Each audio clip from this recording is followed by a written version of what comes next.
Hello मंडळी, नमस्कार. माय cooking किचनमध्ये तुमचं मनापासून खूप खूप स्वागत आहे. तर मी तुम्हाला आज खानदेशी स्पेशल चमचमीत आणि झणझणीत अशी शेवभाजी बनवून दाखवणार आहे. अगदी सोपी पद्धत आहे. तुम्ही ही भाजी घरच्या साहित्यातूनच बनवू शकता. चला तर मग मंडळी रेसिपीला सुरुवात करूयात. सर्वात प्रथम साहित्य पाहून घेऊयात. इथं 1 वाटी गाठी शेव घेतली आहे. लाल शेव आहे. तुम्ही याऐवजी सफेद शेवही वापरू शकता आणि शेवचं प्रमाणही कमी जास्त करू शकता. 2 मोठ्या आकाराचे कांदे बारीक चिरून घेतलेले आहेत. 4-5 कढीपत्त्याची पाने. इथे एक मी वाटण तयार केलं आहे. त्यामध्ये खोबरं, आलं, लसूण आणि कोथिंबीरीची पेस्ट तयार करून घेतली आहे. हे वाटण तुम्ही इतर भाज्यांमध्ये बी वापरू शकता आणि हे वाटण तुम्ही बनवून ठेवू शकता फ्रीजमध्ये. तुम्ही कधीही कोणत्याही भाजीमध्ये यूज करू शकता. बारीक चिरून घेतलेली कोथिंबीर आणि टोमॅटो बारीक चिरून घेतलेला. 1 टोमॅटो ऐवजी तुम्ही 2 टोमॅटोही वापरू शकता. शेवभाजीमध्ये टोमॅटो खूप छान लागतो. 2 चमचे लाल तिखट घेतला आहे. 1 चमचा धने पावडर, 1 चमचा गरम मसाला, चवीनुसार मीठ, राई आणि जिरं. आता पुढच्या तयारीला लागूयात. 1 कढईमध्ये 2 मोठे चमचे तेल टाकलं आहे. राई टाकली. राई आता तडतडली की लगेच जिरं टाकायचं. 4-5 कढीपत्त्याचे पाणी घेतले आहेत. आता कांदा आपण टाकून घेऊयात आणि कांद्याला लालसर होईपर्यंत परतून घेऊयात.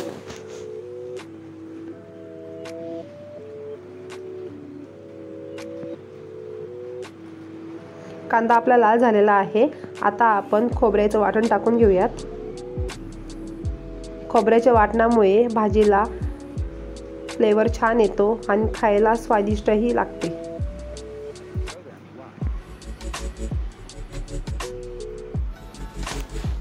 टोमॅटो परतून घेऊयात. चवीनुसार मीठ घ्यायचं आहे, कारण की शेवमध्ये ऑलरेडी मीठ असतं.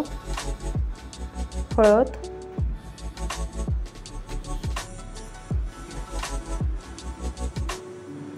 लाल तिखट घेतलं आहे. शेव आधीच आपली तिखट असते, त्यामुळे लाल तिखटचं प्रमाण तुम्ही कमी जास्त करू शकता. धने पावडर टाकलं आणि गरम मसाला टाकला. आता परतून घेऊयात. मसाल्याला तेल सुटेपर्यंत आपल्याला मसाला परतून घ्यायचा आहे. तुम्ही पाहू शकता मसाल्याला तेल छान प्रकारे सुटलेलं आहे. आता यामध्ये मी 2 ग्लास पाणी टाकत आहे, कारण की आपल्याला भाजी रसरशीत करायची आहे आणि शेव हे रसा ऑब्झर्व करून घेते, शोषून घेते. त्यामुळे थोडंसं पाणी जास्त राहिलं तरी चालते. कोथिंबीर टाकायची. मोठ्या गॅसवर रश्याला उकळी येऊ द्यायची आहे आपल्याला. तुम्ही बघू शकता रश्याला उकळी आलेली आहे. आता आपल्याला गॅस मंद आचेवर ठेवायचा आहे आणि याला 1 ते 10 मिनटं असंच रश्याला कडू द्यायचं आहे.